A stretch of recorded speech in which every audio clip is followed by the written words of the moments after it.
ലോക പരിസ്ഥിതി ദിനത്തിൽ ചേർത്ത് വയ്ക്കാവുന്ന ഒരു കാഴ്ചയുണ്ട് കോഴിക്കോട്.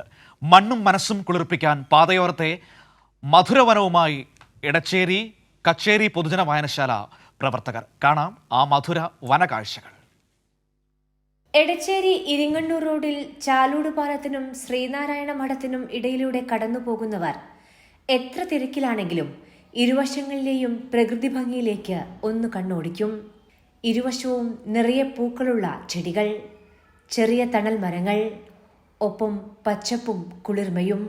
പ്രകൃതി സ്നേഹികളായ ഒരു കൂട്ടം നാട്ടുകാരാണ് ഈ മധുവനത്തിനു പിന്നിൽ. 100-ലധികം ആളുകളുടെ ഒരു വാട്സപ്പ് ഗ്രൂപ്പ് രൂപീകരിക്കുകയും വിവിധേന 120-ൽ പരം ചെടികൾ വെച്ച് പിടിപ്പിച്ചു. പിന്നെ അതിൽ കൂടുതലും കാണുന്നത് ഈ തണൽ തരുന്ന പക്ഷികൾ ഉൾപ്പെടെ ആവാസ കേന്ദ്രമായ ജമൈക്കൻ ചെറി അല്ലെങ്കിൽ ബേർഡ് ചെറി എന്ന് പറയുന്ന ചെടിയാണ് നമ്മൾ കൂടുതൽ വെച്ചിട്ടുള്ളത്. ബദാമുണ്ട്, അതുപോലെ തന്നെ രക്തചന്ദനമുണ്ട്, കുറേ പ്ലാവുകളുണ്ട്, അമൂല്യമായ കുറേ നമുക്ക് എവിടെയും കിട്ടാത്ത ചെടികൾ ഉൾപ്പെടെ വെച്ച് പിടിപ്പിച്ചുകൊണ്ട് നമ്മൾ സൗന്ദര്യവൽക്കരണം നടത്തുകയാണ് ചെയ്തത്. ഞങ്ങൾക്കുള്ളൊരു അഭിമാനം എന്ന് പറഞ്ഞു കഴിഞ്ഞാൽ കോഴിക്കോട് ജില്ലയ്ക്ക് അകത്തും പുറത്തും വളരെ ശ്രദ്ധിക്കപ്പെട്ട ഒരു പ്രൊജക്റ്റാണിത്. കളക്ടർ ഉൾപ്പെടെ സന്ദർശിച്ചിട്ടുണ്ട്. 2021 ഒക്ടോബറിലാണ് പദ്ധതി ആരംഭിക്കുന്നത്. അന്ന് നട്ടത് 152 ചെടികളായിരുന്നു.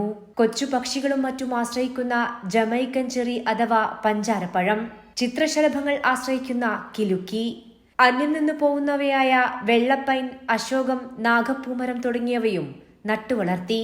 അതിനൊപ്പം തനതു സസ്യങ്ങളായ ഇലഞ്ഞി, ഞാവൽ, അമ്പഴം, നാട്ടുമാവ് തുടങ്ങി ചെടികളുടെയും ഫലവൃക്ഷങ്ങളുടെയും കേന്ദ്രമായി മാറി ഇവിടം.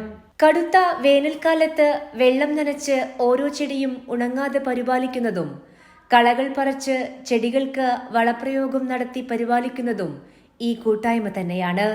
വൈകുന്നേരങ്ങളിൽ സഞ്ചാരികളുടെ ഇഷ്ടകേന്ദ്രമാണ് ഇവിടെ. പ്രകൃതിയോട് മനുഷ്യനെ ചേർത്തുവെക്കുന്ന മനോഹരമായ കാഴ്ചയാവുകയാണ് ഇവിടം. കൈരളി ന്യൂസ്, കോഴിക്കോട്.